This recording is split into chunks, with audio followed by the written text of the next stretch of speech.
Hello नमस्कार दोस्तों, स्वागत है आपका अपने यूट्यूब चैनल जैस एजुकेशन में।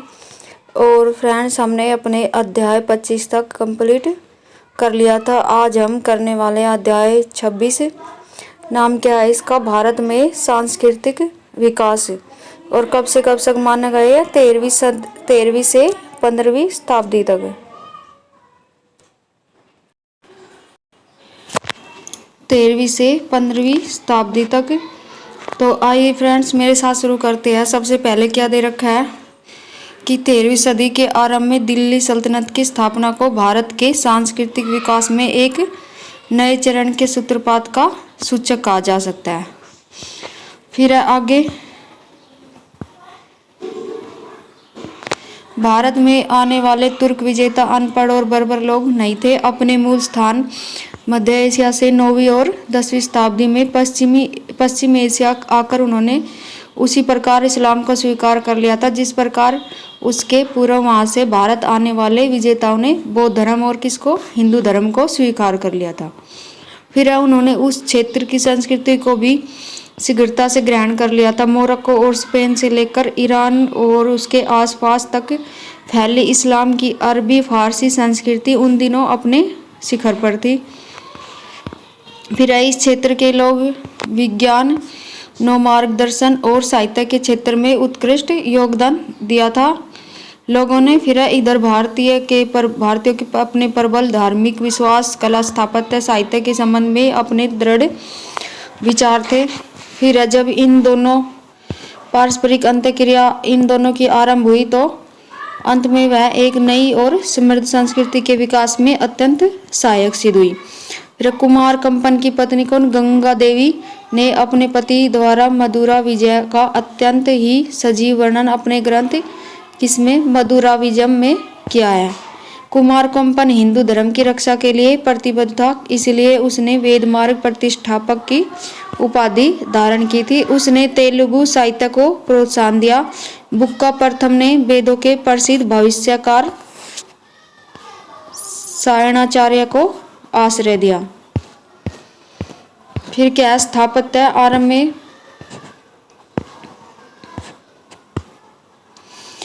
में सुल्तानों ने मंदिरों और दूसरी इमारतों को मस्जिदों में बदल दिया और इसके उदाहरण कुतुब मीनार के निकट कुवत उल इस्लाम मस्जिद और अजमेर का 2.5 दिन का झोपड़ा नामक इमारत है। फिर कुवत उल इस्लाम मूलतः एक क्या था? जैन मंदिर था, जिससे बाद में किसमें वैष्णव मंदिर के रूप में बदल दिया गया था। और 2.5 दिन का झोपड़ा एक क्या है? संस्कृत पाठशाला थी, जिसमें हरिकेली नाटक का वर्णन चित्रित था। किसका? हरिकेली नाटक का। फिर जिसकी रचना विग्रह देव चतुर्थ उर्फ तमिल देव द्वारा लिया गया था। यह भारवी के कीर्तार्जुन नियम पर आधारित है। फिर दिल्ली की मस्जिद में जो एक नया निर्माण किया गया था, जिसमें मंदिर के गर्भगृह के सामने नक्काशियों से भरपूर 3 मेहराबों की दीवार खड़ी कर दी गई। मेहराबों की सजावट के लिए जिस शैली का प्रयोग किया गया है वह अत्यधिक दिलचस्प है। उनमें किसी भी मानव या पशु पक्षी की आकृति का इस्तेमाल नहीं किया गया, क्योंकि ऐसा करना इस्लाम के विरुद्ध होता था। इसके स्थान पर उनमें क्या? बेल बूटों और कुरान की आयतों को एक दूसरे से अत्यंत कलात्मक ढंग से गूंथ दिया गया। फिर क्या है? कुछ सिद्धहस्त वास्तुकार पश्चिमी एशिया से भारत आए और तुर्कों ने अपनी इमारतों में मेहराबों और गुंबदों का अत्यधिक प्रयोग किया। मेहराबों और गुंबदों के प्रयोग के अनेक लाभ भी थे। गुंबद इमारत की ऊपरी छटा को निखारता था। वास्तुकार जयो अनुभव और आत्मविश्वास प्राप्त करते गए। गुंबदों की ऊंचाई उतनी ही क्या हो गई? बढ़ती गई। फिर तुर्क लोग अपनी इमारतों में उच्च कोटि के हल्के गारे का इस्तेमाल करते थे और इस प्रकार तुर्कों के आगमन के बाद उत्तर भारत में स्थापत्य के नए रूपों उच्च कोटि के गारे का प्रयोग व्यापक रूप से होने लगा। फिर क्या है? मेहराब और गुंबद की जानकारी भारतीयों को भी थी, परंतु वे उनका प्रयोग बड़े पैमाने पर नहीं करते थे।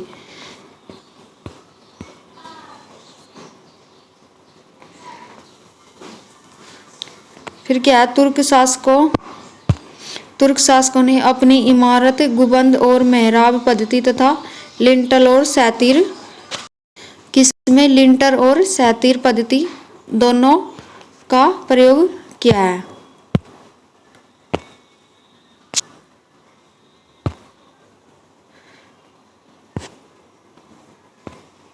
फिर क्या है, सजावट के मामले में तुर्कों ने धार्मिक कारणों से मानव आकृतियों या पशु पक्षियों की आकृतियों का प्रयोग से परहेज किया, क्योंकि इस्लाम में जीवों के चित्रों का बनाना क्या वर्जित नहीं था। फिर इसके स्थान पर ज्यामितिक और फूलों के चित्रों का प्रयोग करते थे तथा उन्हें कुरान की आयतों से बनाए गए चार खानों में कलात्मक रीति से मिला देते थे।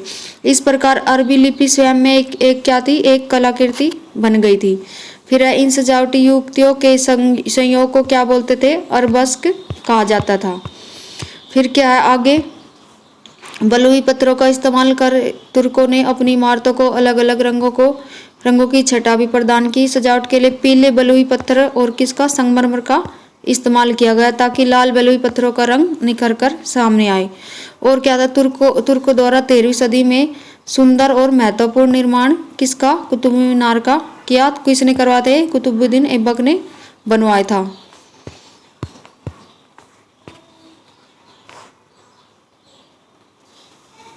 और क्या दे रखा, ऊपर उठती हुई परिधि से कम होती गई इस मीनार को दिल्ली के लोकप्रिय संत किसको, कुतुबुद्दीन बख्तियार काकी की स्मृति में बनवाया गया था। किसकी, कुतुबुद्दीन बख्तियार काकी की याद में। यह मीनार मूलतः कितना है, 71 पॉइंट कितना 4 मीटर ऊंची है मीनार। फिर क्या है, खिलजी काल में अनेक इमारतें बनवाई गई। अलाउद्दीन ने अनेक इमारतें अपनी राजधानी सिरी में बनवाई, जिनमें अलाई दरवाजा और क्या, हजार सितून और हौज खास मुख्य है। फिर क्या है, अलाउद्दीन ने कुतुब मीनार से दोगुनी ऊंची एक मीनार बनवाने की भी योजना बनाई, परंतु उसे पूरा करने से पहले क्या हो गई, उसकी मृत्यु हो गई। फिर अलबत्ता कुतुब मीनार में उसने एक क्या किया, प्रवेश द्वार और अवश्य जोड़ दिया, अलाई दरवाजे से उसको बोलते हैं। फिर निजामुद्दीन औलिया के दरगाह के अहाते में जमात ए खाना मस्जिद का निर्माण करवाया। यह मस्जिद पूर्णतः इस्लामी शैली में निर्मित प्रथम स्थापत्य था। फिर अलाई दरवाजा के नाम से ज्ञात इस द्वार के मेहराब बहुत आकर्षक लगते हैं। इसमें एक गुंबद भी है जो वैज्ञानिक पद्धति से निर्मित पहला गुंबद है। गयासुद्दीन और मोहम्मद तुगलक ने तुगलकाबाद का विशाल किला बनवाया, जिसमें राजमहल और क्या अन्य बहुत सी इमारतें शामिल थी। फिर गयासुद्दीन का मकबरा स्थापत्य में एक नई प्रवृत्ति की शुरुआत का सूचक है। किसका, गयासुद्दीन का मकबरा। इमारत की ऊपरी छवि को निखारने के लिए उसे एक ऊंचे चबूतरे पर खड़ा किया गया है। फिर तुगलक स्थापत्य की एक प्रमुख विशेषता ढालू दीवार है और इससे इमारत के मजबूत और ठोस होने का आभास होता है। फिरोज शाह के स्थापत्य की एक अन्य विशेषता यह थी कि इसमें मेहराब और क्या, लिंटल सैतीर सिद्धांतों के संयुक्त प्रयोग का प्रयत्न किया गया है। फिर है हौज खास, एक आमोद प्रमोद का स्थल है। इसके चारों ओर विशाल झील थी। एक मंजिल में मेहराबों का प्रयोग तो दूसरे में क्या, लिंटल सैतीर पद्धति का प्रयोग किया गया। फिरोज शाह के नए किले में भी यह बात देखने को मिलती है, जो किसमें, कोटला के नाम से प्रसिद्ध है। फिरोज शाह तुगलक की सभी इमारतों में सजावट के लिए कमल का इस्तेमाल किया गया है। किसका, कमल का।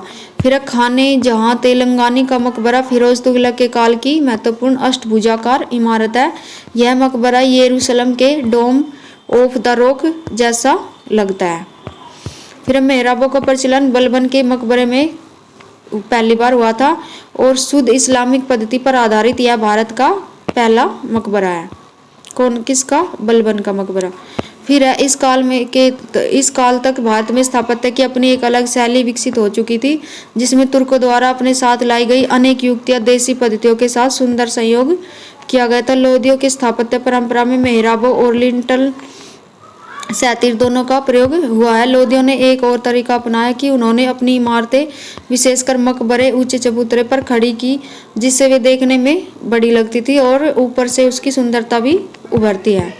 फिर कुछ मकबरों के बीच में बनवाए गए दिल्ली का लोधी उद्यान इसका प्रतिरूप है। कुछ मकबरे कैसे अष्टभुजाकार थे और इनमें से अनेक विशेषता आवश्यकताओं को बाद में मुगलों ने भी अपनाया और इसकी चरम परिणति शाहजहां द्वारा बनवाए गए किसमें ताजमहल के रूप में हुई है।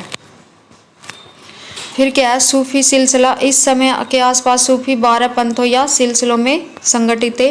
प्रत्येक सिलसिले का नेतृत्व सामान्य रूप से एक सूफी संत करता था जो क्या कहलाता था, पीर कहलाता था, और अपने शिष्य और मुरीदों के साथ खानका अर्थात आश्रम में रहता था। फिर पीर और मुरादों का संबंध सूफी धर्मावस्था का अत्यंत महत्वपूर्ण अंग था।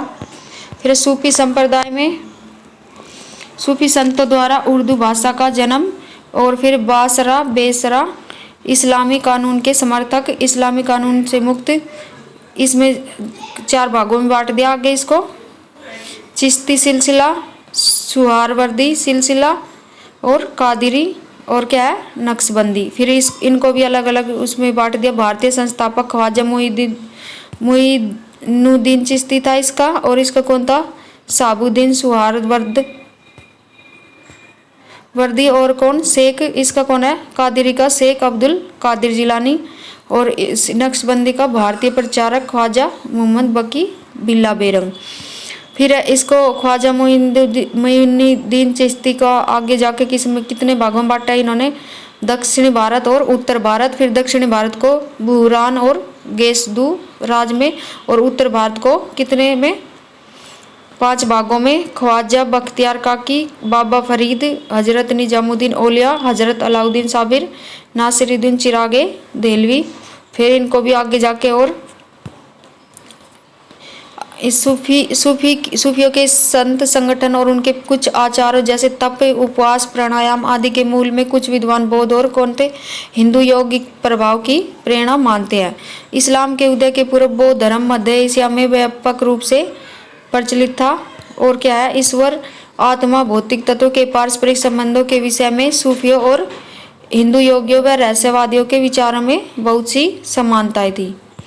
फिर सूफी सिलसिलों के सामान्य रूप से 2 भागों में बांटा जा सकता है। बासरा अर्थात इस्लामी कानून सरा का पालन करते थे, तथा बेसरा अर्थात जो सरा से बंधे हुए नहीं थे।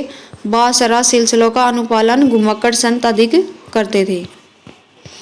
फिर क्या चिश्ती संप्रदाय, शेख मुइनुद्दीन चिश्ती 1142 से कितना 1236। भारत में चिश्ती सिलसिले की स्थापना किसने, ख्वाजा मुइनुद्दीन चिश्ती ने की थी, और जो पृथ्वीराज चौहान की पराजय और मृत्यु के कुछ ही दिनों पश्चात 1192 ईस्वी में मोहम्मद गोरी की सेना के साथ भारत आए थे।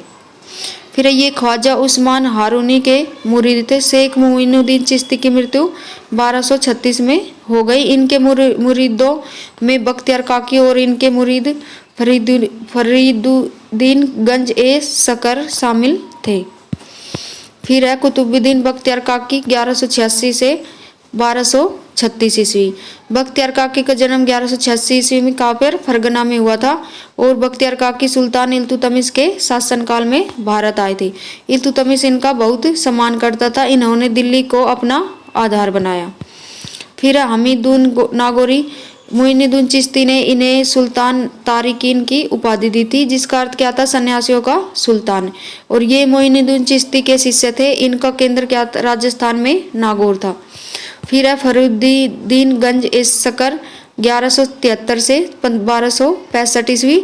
इनका नाम क्या था, बाबा फरीद था। यह बख्तियार काकी के प्रमुख मुरीद थे।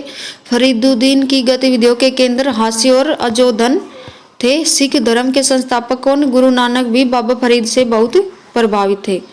फिर गुरु अर्जुन देव ने गुरु ग्रंथ साहिब आदि ग्रंथ में बाबा फरीद के कथनों का संकलित किया। बाबा फरीद ने अपने उपदेशों के प्रचार के लिए किसका प्रयोग किया, पंजाबी भाषा का।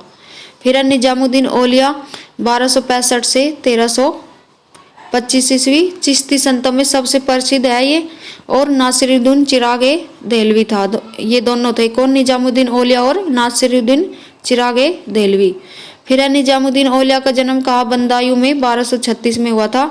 आरंभिक सूफी संत निम्न वर्गों के लोगों के साथ निसंकोच मिलते जुलते थे। ये सादगी का जीवन व्यतीत करते थे तथा लोगों से उन्हीं की भाषा हिंदवी या हिंदी में बात करते थे। फिर क्या है, इन संतों ने गायन के जरिए जिसे क्या कहा जाता था समा लोकप्रियता अर्जित की। और निजामुद्दीन औलिया एकमात्र क्या थे, चिश्ती संत थे जो अविवाहित थे। क्या थे, अविवाहित थे। शेख निजामुद्दीन औलिया ने 7 सुल्तानों का कार्यकाल देखा था, परंतु वे कभी किसी के दरबार में नहीं गए। फिर है सुल्तान अलाउद्दीन खिलजी और कौन, जलालुद्दीन खिलजी ने उनसे क्या किया, मिलने का बहुत प्रयास किया, परंतु उन्होंने मना कर दिया। गयासुद्दीन तुगलक के निजामुद्दीन औलिया से कटु संबंध थे और इनकी लोकप्रियता से भयभीत होकर इन्हें दिल्ली छोड़ने का आदेश दिया गया। फिर अपने बंगाल अभियान के दौरान उसने औलिया को एक धमकी भरा पत्र भी भिजवाया था, जिसके उत्तर में उन्होंने कहा कि दिल्ली अभी दूर है।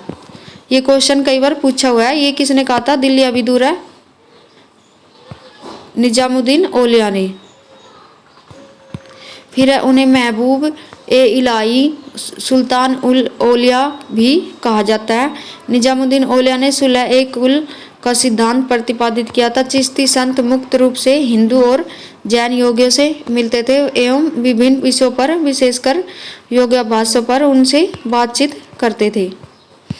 फिर निजामुद्दीन औलिया यौगिक प्राणायाम करते थे तथा इसमें वह इतने पारंगत थे कि योगी लोग इन्हें सिद्ध पुरुष कहा करते थे। फिर क्या, शेख निजामुद्दीन औलिया ने 7 सुल्तानों को कार्यकाल देखा, परंतु ये हमने पढ़ा था भी।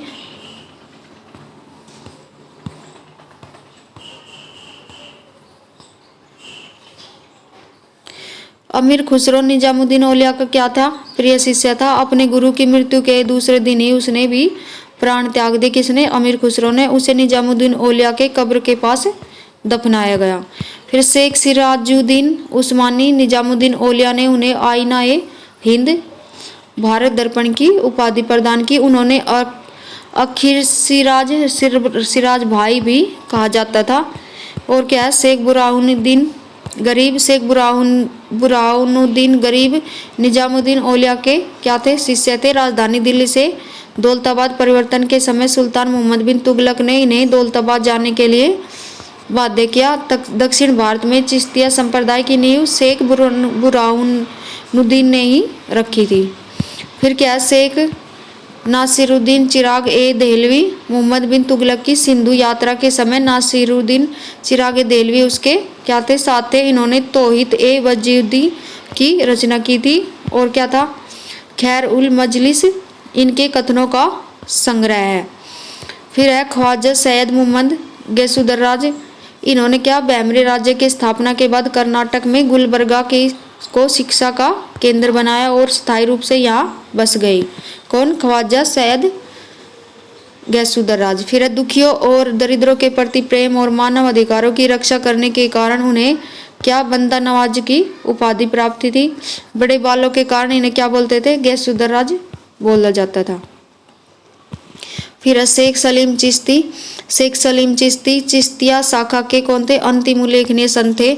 शेख सलीम चिश्ती बहुत समय तक अरब में रहे, वहाँ उन्हें शेख उल हिंद की पदवी प्रदान की गई। इसके बाद वे भारत आए तथा आगरा में सीकरी नामक स्थान पर अपनी खानकाह स्थापित की। ये मुगल सम्राट किसके, अकबर के समकालीन थे। फिर इन्हीं के आशीर्वाद से अकबर के पुत्र सलीम का जन्म हुआ था। फिर शेख सलीम के नाम पर अकबर ने अपने पुत्र का नाम क्या रख दिया, सलीम रखा था। उनकी मृत्यु अकबर के जीवन काल में हुई। इनका मकबरा कहाँ पे है, फतेहपुर सीकरी में स्थित है। फिर शेख अब्दुल कुद्दूस गंगोही, शेख अब्दुल कुद्दूस गंगोही चिश्ती सिलसिला की एक शाखा चिश्ती साबरी से संबंधित थे। गंगोही ने वहदत उल वजूद को भी मान्यता दी।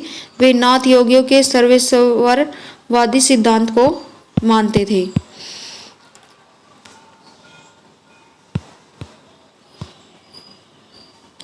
फिर निजामुद्दीन फारूकी थानेश्वरी चिश्ती सिलसिले के में एक महान संत थे। इन्होंने क्या, जहांगीर के पुत्र खुसरो को आशीर्वाद दिया। इसके कारण जहांगीर ने उन्हें अपनी राज्य से निष्कासित कर दिया था। औरंगजेब के शासनकाल में चिश्ती संप्रदाय के नेता कौन, कलीमुल्लाह जहान वादी थे। इन्होंने इस बात का प्रचार किया कि सुन्नी मुस्लिम, शिया मुस्लिम और हिंदुओं को मिलजुल कर रहना चाहिए।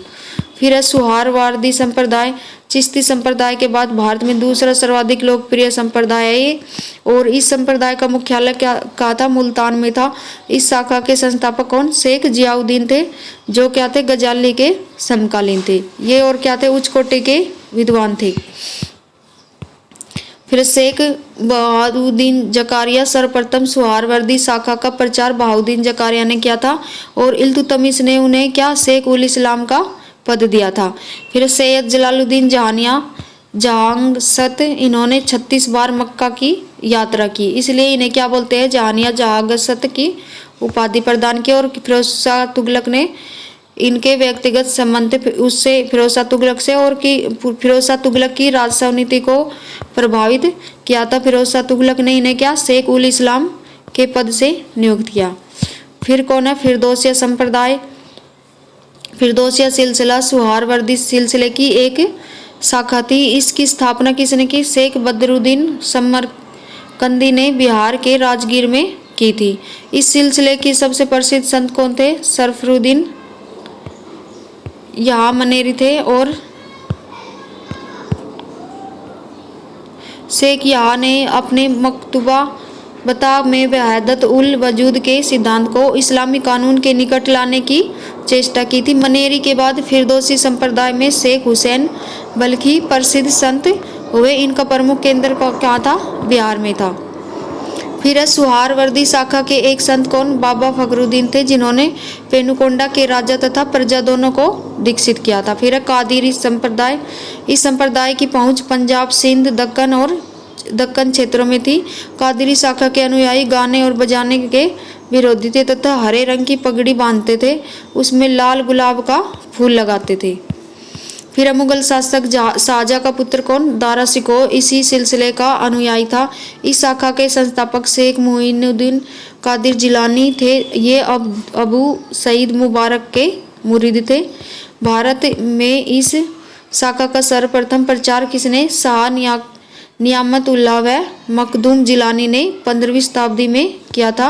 मखदूम जिलानी ने उच्च को अपना शिक्षा का केंद्र बनाया। लोधी सुल्तान सिकंदर लोधी जिलानी का शिष्य था। मुल्ला साहब खसी द्वारा शिकोह व उसकी बहन कौन, जहां आरा बेगम दोनों के शिक्षक व आध्यात्मिक गुरु थे। फिर जहां आरा बेगम ने साहिबिया शीर्षक से मुल्ला शाह का जीवन वृत्तांत लिखा।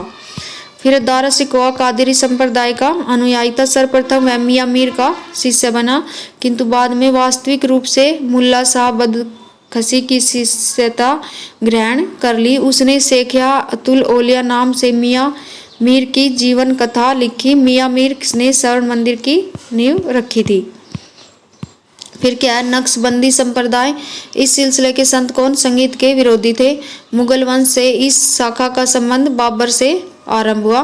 फिर नक्शबंदी शाखा की स्थापना ख्वाजा बहाउद्दीन नक्शबंद एवं और ख्वाजा अलाउद्दीन ने किसमें 14वीं शताब्दी में की थी। ख्वाजा खवाद महमूद इस शाखा के क्या थे, प्रमुख संत थे, जिन्होंने भारत आकर कश्मीर को अपना केंद्र बनाया था। भारत में नक्शबंदिया शाखा का प्रचार सर्वप्रथम किसने, बाकी बिल्ला ने 17वीं शताब्दी में प्रारंभ किया। वे काबुल से आए थे। फिर है आगे, ख्वाजा बाकी बिल्ला के शिष्यों में शेख अहमद सरहिंदी प्रमुख थे। ये मुजाहिद अथवा मुज्जिद अल-फिसानी के नाम से प्रसिद्ध थे। मुगल बादशाह जहांगीर इन्हीं का क्या था, शिष्य था। शेख अहमद सरहिंद ने भारत में सर्वप्रथम एक क्रमबद्ध धर्म प्रचार का कार्य प्रारंभ किया। बादशाह औरंगजेब नक्शबंदी परंपरा का अनुयायी था। वह शेख मासूम का क्या था, शिष्य था। शेख अहमद सरहिंद के एक शिष्य शेख आदम बनूरी थे, जिसे शाहजहां ने देश से निष्कासित कर दिया था। फिर ख्वाजा मीर दर्द, ये नक्शबंदी सिलसिले के कौन थे, अंतिम सूफी संत थे। नक्शबंदी सिलसिले के अंतर्गत दिल्ली ख्वाजा मोहम्मद नासिर अंदलीब व उनके पुत्र ख्वाजा मीर दर्द ने तहरीका ए मुहम्मदिया नामक नया आंदोलन चलाया था। फिर सत्तारी संप्रदाय। सत्तारी शाखा मध्य एशिया एवं ईरान में इस्किया और तुर्की में बिस्तामिया के नाम से प्रसिद्ध थी। भारत में इस शाखा के प्रवर्तक कौन, शेख अब्दुल सत्तार थे। इस सिलसिले की स्थापना लोधी काल में हुई थी। इस सिलसिले का प्रभाव जौनपुर, बंगाल और कांपे मालवा के क्षेत्रों में था। फिर है मोहम्मद गौस। संगीत के विकास में मोहम्मद गौस का योगदान निर्णायक रहा। प्रसिद्ध संगीतक तानसेन इन्हीं के शिष्य थे, किसके? मोहम्मद गौस के। फिर उन्हें ही तानसेन ने ईरानी संगीत की शिक्षा प्राप्त की थी। भारत में कलंदरिया शाखा का प्रचार नजमुद्दीन कलंदर ने किया। प्रारंभ में वह कौन? निजामुद्दीन औलिया के शिष्य थे। फिर सैयद नजमुद्दीन कलंदर के विषय में कहा जाता है कि एक बार उन्होंने 40 वर्ष का उपवास किया था। एक पत्थर पर लगातार 30 वर्षों तक समाधि लगाए रहे। उनकी कब्र मांडू में स्थित है। कहाँ पे? मांडू में। फिर है कलंदरिया शाखा के एक अन्य संत कौन? शरीफुद्दीन बू अली कलंदर थे। ये कहाँ के थे? पानीपत के निवासी थे। इन्होंने उत्तरी भारत में बहुत ख्याति प्राप्त की थी। इनकी कब्र कहाँ पे है? पानीपत में है। ये कहाँ पे? हरियाणा में पड़ता है। फिर है भक्ति आंदोलन।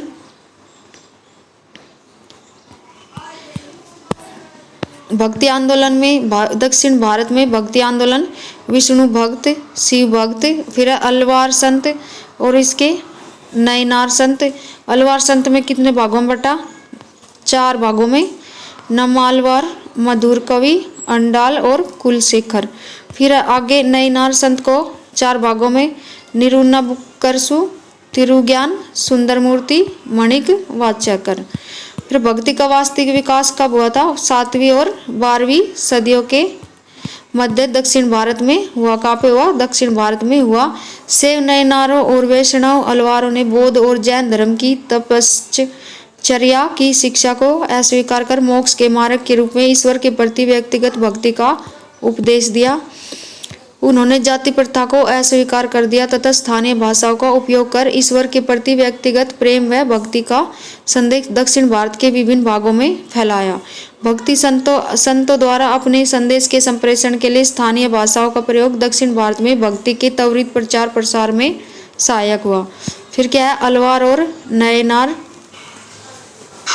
इसका अर्थ क्या है? अलवार का ज्ञानी व्यक्ति होता था। अलवार संत एक सवरवादी थे। वे लोगों के हृदय पर आध्यात्मिक शासन करते थे। अलवार संतों का मानना था कि विष्णु की भक्ति एवं पूजा से ही मोक्ष की प्राप्ति हो सकती है। फिर अलवार संत, यह आप देख लो, इनको बांट दिया अलग अलग। उसमें अलवारों के मात्र एक महिला संत अंडालू थी।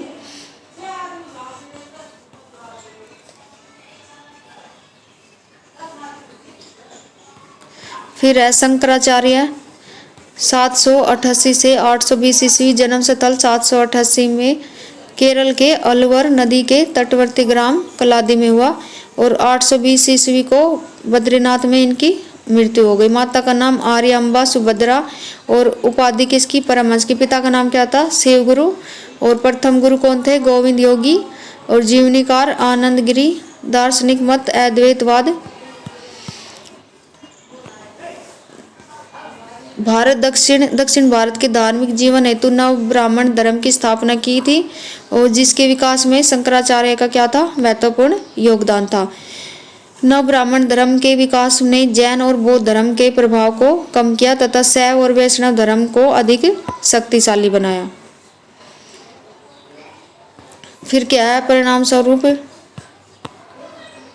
समाज में एक बार पुनः ब्राह्मणों का वर्चस्व स्थापित होने लगा तथा बड़ी संख्या में मंदिर और मूर्तियों का निर्माण होने लगा। बौद्ध और जैन धर्म का सामना करने के लिए बुद्ध संघ की तरह ही सन्यासियों के लिए तपस्वी वर्ग का पुनर्गठन किया। हिंदू धर्म को सुव्यवस्थित करने के लिए शंकराचार्य ने स्मृति संप्रदाय की स्थापना की जिसमें पंचदेव उपासना का विधान है। 4 मठ। इसके मठ कौन कौन से शंकराचार्य के ने 4 मठ स्थापित किए थे? नंबर 1 श्रृंगेरी मठ, शिव कापे स्थल मैसूर में, राज्य को कर्नाटक। और फिर गोवर्धन पीठ बलभद्र व सुभद्रा स्थल पुरी में उड़ीसा। फिर शारदा पीठ कृष्ण स्थल का द्वारिका, ये कहाँ पे? गुजरात में। फिर ज्योतिष पीठ विष्णु बद्रीनाथ, ये कहाँ? उत्तराखंड में। फिर शंकराचार्य ने तमिलनाडु राज्य में स्थित कांचीपुरम में 5वें मठ की स्थापना की थी। शंकराचार्य क्या थे? ज्ञान मार्गी थे। जगत को मिथ्या और ब्रह्मा ईश्वर का सत्य मानते थे। ब्रह्म प्राप्ति के लिए उन्होंने क्या? ज्ञान मार्ग पर बल दिया। उनका दर्शन अद्वैत नाम के नाम से प्रसिद्ध था।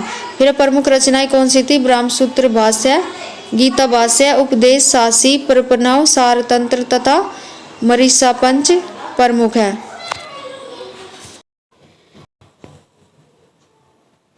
गीता भाष्य, उपदेश शासी और परपनाव सारतंत्र तथा मरीसा पंच प्रमुख है। शंकराचार्य शैव तथा बौद्ध धर्म से भी प्रभावित थे। बौद्ध धर्म के महायान शाखा से प्रभावित होने के कारण उन्हें प्रच्छन्न बौद्ध कहा गया। फिर कौन है? रामानुजाचार्य 1017 से 1137 ईस्वी। दक्षिण भारत में भक्ति आंदोलन का प्रारंभ किसने किया था? रामानुजाचार्य ने किया था। रामानुजाचार्य को दक्षिण में विष्णु का क्या मानते हैं? अवतार मानते हैं। फिर रामानुजाचार्य सगुण ईश्वर में विश्वास करते थे तथा भक्ति मार्ग को मोक्ष का साधन मानते थे। इन्होंने विशिष्ट देव दर्शन का प्रतिपादन किया तथा वैष्णव धर्म को एक दार्शनिक आधार प्रदान किया। फिर और क्या है? रामानुजाचार्य ने रामानंद का जन्म प्रयाग में हुआ था। कहाँ हुआ था? कि अनुगामी रामानुज के अनुगामी कौन थे? रामानंद। इनका जन्म कहाँ हुआ? प्रयाग में हो तथा उन्होंने प्रयाग के अतिरिक्त काशी में वास किया था। उन्होंने विष्णु के स्थान पर राम की उपासना को परिवर्तन किया। फिर क्या है? रामानुजाचार्य भक्ति का उपदेश 4 वर्णों के लोगों को दिया तथा उन्होंने जातियों के लोगों के एक रसोई घर में अपना खाना पकाने और साथ बैठकर खाने पर लगे निषेध को मानने से इनकार कर दिया। उन्होंने सभी जातियों के लोगों को, जिनमें निम्न जातियों के लोग शामिल थे, अपना शिष्य बनाया और उनके शिष्य में रविदास कौन सी जाति से थे? चमार से। और कबीर जुलाहा से। सेना नाई और सघन कसाई शामिल थे। फिर रामानंद 14 से 15वीं शताब्दी। रामानंद का जन्म कहाँ? प्रयाग में हुआ था। यह रामानुज के क्या थे? शिष्य थे। यह उत्तरी भारत के पहले महान भक्ति संत थे। फिर रामानंद दक्षिण और उत्तर भारत के भक्ति आंदोलन को दक्षिण भारत से उत्तर भारत में लाए। फिर प्रथम वैष्णव धर्म गुरु जिन्होंने अपने उपदेश संस्कृत के स्थान पर किसमें? हिंदी में दिए। साथ ही भक्ति आंदोलन को लोकवादी रूप दिया। रामानंद ने 4 वर्णों को भक्ति का उपदेश दिया। उन्होंने सिद्धांत के आधार पर जाति प्रथा का कोई विरोध नहीं किया, किंतु उनका व्यवहार जीवन जाति की समानता में विश्वास करने का था। फिर वैष्णव धर्म प्रथम वैष्णव धर्म गुरु जिन्होंने अपने उपदेश संस्कृत के स्थान पर हिंदी में दिए। साथ ही भक्तिवादी आंदोलन को लोकवादी रूप दिया। रामानंद ने 4 वर्णों को भक्ति का उपदेश दिया। उन्होंने सिद्धांत के आधार पर जाति प्रथा का कोई विरोध नहीं किया, किंतु उनका व्यवहारिक जीवन जाति की समानता में विश्वास करने का था। फिर रामानंद के 12 प्रमुख शिष्य कौन कौन थे? नंबर 1 कबीर, सेना, नरहरि, भवानंद और धन्ना जाट थे जो इनकी कहानियाँ है। फिर पिप्पा राजपूत, अंत नंद, सुरसर और रैदास, सघना, भंत नंद और पद्मावती एवं सुरसेन। फिर कौन आता है इनके बाद? कबीर 1398 से 1510 ईस्वी। फिर कबीर का जन्म जीवन काल सामान्यतः कौन सी? 15वीं शताब्दी में माना जाता है। कबीर ने किस पर? ईश्वर के एकत्व पर बल दिया और उसके अनेक नामों से संबोधित किया। उसने ईश्वर को राम, हरि, गोविंद, अल्लाह और साईवादी नामों से पुकारा। फिर कबीर ने मूर्ति पूजा, तीर्थ व्रत और किसको? गंगा स्नान, नमाज, अजान और सब पर तीव्र प्रहार किया है। संत जीवन जीने के लिए वह गृहस्थ जीवन को त्याग के रूप को जरूरी नहीं मानते थे। और किस में मतलब पूजा पाठ में कबीर विश्वास नहीं रखते थे। वे सच्चे ज्ञान के लिए तो संन्यास को जरूरी मानते थे और न किताबी ज्ञान को। क्या है? वे सच्चे ज्ञान के लिए न तो संन्यास को जरूरी मानते थे और न ही किताबी ज्ञान को। फिर कबीर ने जाति प्रथा की विशेष रूप से अस्पृश्यता की तीव्र आलोचना की, मतलब बुराई किया है। और क्या किया? मनुष्य की बुनियादी एकता पर बल दिया है। मानव जाति के बीच धर्म, जाति, नस्ल या परिवार अथवा संपत्ति के आधार पर किए जाने वाले सभी भेदभाव का प्रबल विरोध किया। कबीर सिकंदर लोदी के समकालीन थे। किसके? सिकंदर लोदी के। और क्या है? इन्होंने सूफी संत शेख तकी से दीक्षा ली थी। इनकी रचनाएं कौन कौन सी है? आदि ग्रंथ साहब में संकलित है। फिर कबीरदास की प्रमुख रचनाएं कौन कौन सी है? साखी, शब्द, साखिया, रैमनी और मंगल, होली, बसंत, रेखताल आदि है। फिर कौन आता है? रविदास। ये कबीर के समकालीन थे और रामानंद के क्या थे? शिष्य थे। कबीर ने इन्हें संतों का संत कहा। किसको? रविदास को। फिर उन्होंने का कहना था कि सभी में हरि और सभी हरि में है। उनके अनुयायी इनके अनुयायी द्वारा रैदासी संप्रदाय की स्थापना की गई थी। फिर आता है दादू दयाल 1544 से 1603 ईस्वी। दादू कबीर पंथी थे। कबीर की भांति दादू ने भी निर्गुण भक्ति को अपना मार्ग बनाया है। फिर क्या है? कबीर के सिद्धांतों से प्रभावित होकर दादू ने अपनी दोहे और किसको? कविताओं के माध्यम से अल्लाह, राम और गोविंद को अपना गुरु माना था। फिर अकबर के दरबार में प्रमुख सामंत राजा भगवान दास दादू के शिष्य थे। दादू द्वारा चलाया गया संप्रदाय दादू पंथी कहलाया। दादू की शिक्षा विनयशील बनी और अहमद से क्या रहे? वो मुक्त रहे। फिर 15वीं सदी में महान अरब दार्शनिकों इब्न अरबी के अद्वैतात्मक विचारों को भारत में बहुत बड़े वर्ग के बीच लोकप्रियता मिली। जीव मात्र की एकता का अरबी सिद्धांत तौहीद ए वजदी के नाम से विख्यात है।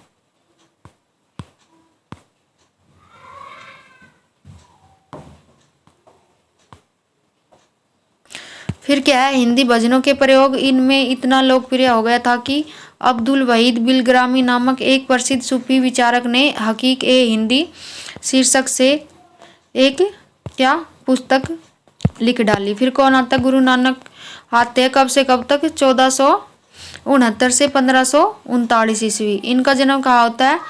15 अप्रैल को 1469 ईस्वी में रावी नदी के तट पर तलवंडी अब कहाँ है? ननकाना नामक गांव में एक किस खत्री परिवार में हुआ था। फिर आगे रजब कौन थे? दादू दयाल के शिष्य थे। इनकी रचनाएं रजब वाणी में संग्रहित है और साधना पद्धति और विचार निरूपण में दादू दयाल का व्यापक प्रभाव है। अपने मंतव्य को स्पष्ट करने के लिए इन्होंने उदाहरण शैली का व्यापक प्रयोग किया था। फिर नानक की प्रवृत्ति आध्यात्मिकता की ओर थी तथा उन्हें साधु संतों की संगति ज़्यादा अच्छी लगती थी। उन्होंने भजनों की रचना की जिनमें वे रबाब नामक साज के साथ गाते थे। नानक ने भारत में दूर दूर तक यात्रा की। वे भारत से बाहर का श्रीलंका, मक्का और मदीना भी गए। फिर कबीर की तरह नानक ने भी इस बात पर जोर दिया कि ईश्वर एक है और उसका नाम जाप करने तथा उसमें लौ लगाने से मनुष्य मोक्ष प्राप्त कर सकता है, चाहे वह किसी जाति, धर्म या पंथ का हो। नानक ने लंगर प्रथा को भी शुरू किया था। लंगर प्रथा क्या होती है? जिसमें भोजन मिलता है, भूखे को भोजन कराया जाता है। फिर नानक ने चरित्र और आचरण की शुद्धता को ईश्वर का सानिध्य प्राप्त करने की पहली शर्त बताकर उस पर विशेष बल दिया। कालांतर में नानक के विचारों ने एक नए धर्म को जन्म दिया जिसे क्या बोलते हैं? सिख धर्म कहा जाता है। फिर वैष्णव आंदोलन विष्णु के 2 अवतार। उत्तर भारत में विष्णु के 2 अवतारों राम और कृष्ण की उपासना को केंद्र बनाकर भक्ति आंदोलन का विकास हुआ। आरंभिक सूफियों की तरह चैतन्य ने संगीत गोष्ठी या ईश्वर नाम के कीर्तन को लोकप्रिय बनाया। फिर है गुजरात में नरसिंह मेहता, राजस्थान में मीरा, पश्चिमी उत्तर प्रदेश में सूरदास तथा बंगाल और उड़ीसा में कौन? चैतन्य के काव्यों के गीतात्मक माधुर्य प्रेम तिरके ने सभी सीमाओं को तोड़ डाला। चैतन्य का 1486 से 1533 जन्म का हुआ नदिया जिले में हुआ था और उनकी आरंभिक शिक्षा भी वहीं संपन्न हुई थी। वे कौन थे? ईश्वरोन्माद से ग्रस्त भक्त के रूप में निरंतर कृष्ण नाम के कीर्तन में लीन रहते थे। फिर है भारत के पूर्वी भाग में उनका बहुत प्रभाव पड़ा और बड़ी संख्या में लोग उनके क्या बन गए? अनुयायी बन गए। इनमें कुछ मुस्लिम और तथाकथित नीची जातियों के हिंदू भी शामिल थे। फिर है उड़ीसा के राजा प्रताप रुद्र और राजमुंदरी के प्रांतपति रामानंद को उन्होंने अपना शिष्य बनाया, जिसके कारण चैतन्य का प्रभाव पूरे पे उड़ीसा में फैल गया।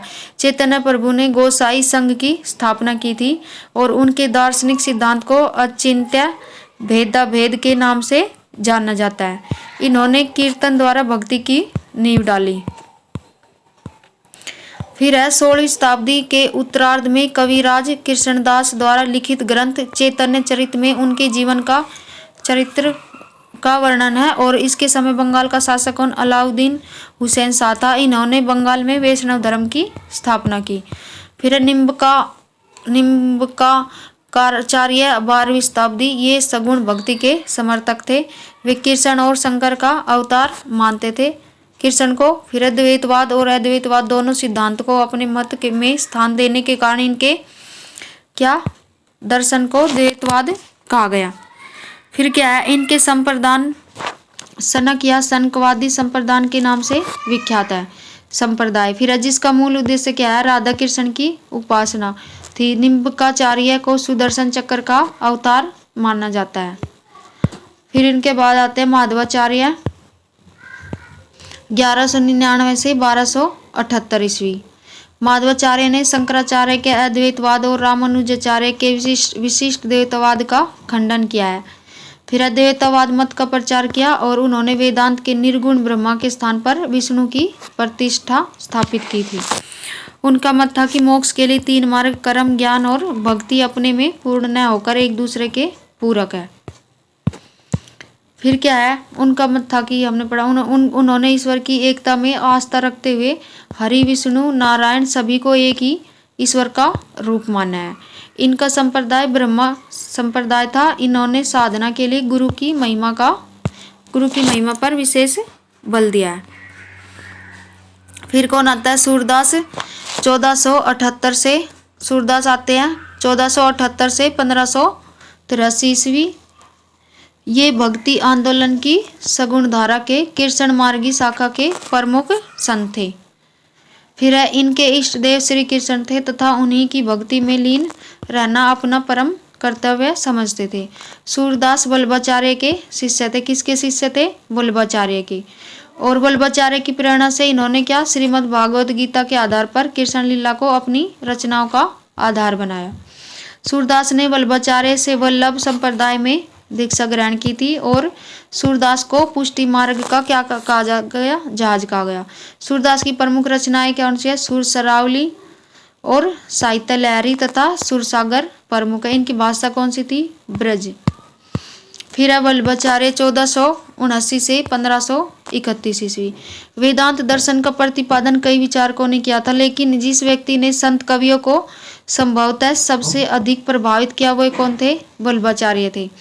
वल्लभ तेलंगाना के किसमें ब्राह्मण परिवार में उत्पन्न हुए थे। उनका जीवन काल 15वीं सदी का अंतिम और 16वीं सदी का प्रारंभिक भाग माना जाता है। वल्लभाचार्य का दर्शन कैसा था, शुद्ध अद्वैतवाद था और वे कृष्ण के उपासक थे। श्रीनाथ जी के रूप में उन्होंने कृष्ण भक्ति पर बल दिया। और वल्लभाचार्य का भक्तिवाद पुष्टि मार्ग के नाम से प्रसिद्ध हुआ। पुष्टि मार्ग में श्री कृष्ण को परम ब्रह्मा माना गया है। वल्लभाचार्य ने शंकराचार्य के निर्गुण ब्रह्मा के स्थान पर सगुण ब्रह्मा की भक्ति पर विशेष बल दिया।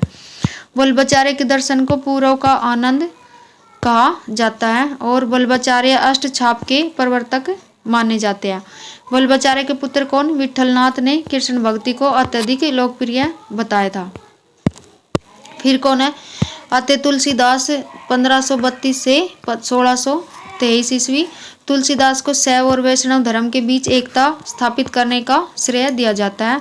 और तुलसीदास जी ने अकबर के समय में 1575 ईस्वी में किसकी रचना की थी, रामचरित्र मानस की रचना की थी, जिसमें सर्वोच्च कोटि की धार्मिक भक्ति का विवरण है। इसकी भाषा कौन सी थी, अवधी थी। फिर तुलसीदास की प्रमुख रचनाएं कौन कौन सी थी, रामललन नाहुछु, वैराग्य संदीपनी, वैरवे रामायण, पार्वती मंगल, जानकी मंगल, रामाज्ञा प्रश्न और दोहावली, कवितावली और गीतावली, श्री कृष्ण गीतावली और विनय पत्रिका आदि है। फिर है आगे आती है कौन, मीराबाई 1498 से 1546 ईस्वी। मीराबाई मेड़ता के राजा की पुत्री थी और मेवाड़ के राणा सांगा के बड़े पुत्र भोजराज की पत्नी थी। किसकी पत्नी थी, भोजराज की। मीरा का यह मानना था कि परमात्मा से मिलने की एकमात्र साधना क्या भक्ति है। परमात्मा ज्ञान और योग से नहीं मिलते बल्कि प्रभु प्रेम भक्ति के द्वारा परमात्मा से मिलना संभव है। फिर मीराबाई ने कृष्ण की भक्ति में अनेक पद और गीतों की रचना राजस्थानी और किसमें, ब्रज भाषा में की। मीराबाई के भक्ति गीत का पदावली कहा जाता है। मीराबाई को क्या पदावली कहा जाता है। फिर मीरा ने अपने काव्य में कृष्ण को प्रेमी सहचर पति मानकर चित्रित किया है। फिर है शंकरदेव 1499 से 1569 ईस्वी। असम का चैतन्य भी इनको कहा जाता है। इनके द्वारा स्थापित संप्रदाय एक शरण संप्रदाय कहलाता है। शंकरदेव ने निष्काय भक्ति पर बल दिया। इन्होंने अंकिया नामक नाटक की रचना की। फिर है नरसिंह मेहता 15वीं सदी। ये कौन थे? गुजरात के प्रमुख संत थे। इनके गीत सूरत संग्राम में संकलित है। वैष्णव जन तो तेनो कहिए पीर पराई जाने रे, इनका प्रसिद्ध भजन है। फिर है महाराष्ट्र धर्म। महाराष्ट्र धर्म वैष्णववादी भक्ति परंपरा से निकली मध्यकालीन भक्ति आंदोलन की एक क्या थी? शाखा थी। इस धर्म के मुख्य देवता कौन थे? विठोवा थे और इसे पंढरपुर आंदोलन के नाम से जाना जाता है। यह आंदोलन मुख्यतः दो संप्रदाय धरकरी और बरकरी में विभक्त था। इस धर्म के प्रमुख संत कौन? दानेश्वर, नामदेव, एकनाथ और तुकाराम और कौन? रामदास थे। फिर ज्ञानेश्वर 1211 से 1296 ईस्वी। श्रीमद् भगवत गीता का मराठी रूप भावार्थ दीपिका लिखी है इन्होंने और इन्हें महाराष्ट्र के रहस्यवादी संप्रदाय का संस्थापक माना जाता है। फिर संत ज्ञानेश्वर महाराष्ट्र 13वीं शताब्दी के एक महान संत थे और जिन्होंने ज्ञानेश्वरी की रचना की। संत ज्ञानेश्वर की गणना भारत के महान संतों एवं मराठी कवियों में होती है। ये संत नामदेव के समकालीन थे। वे महाराष्ट्र संस्कृति के आद्य प्रवर्तकों में भी माने जाते हैं। फिर क्या है?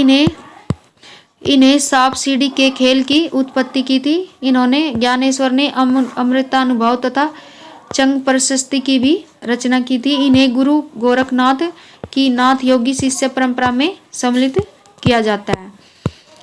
फिर रामानंद के शिष्य के समकालीन थे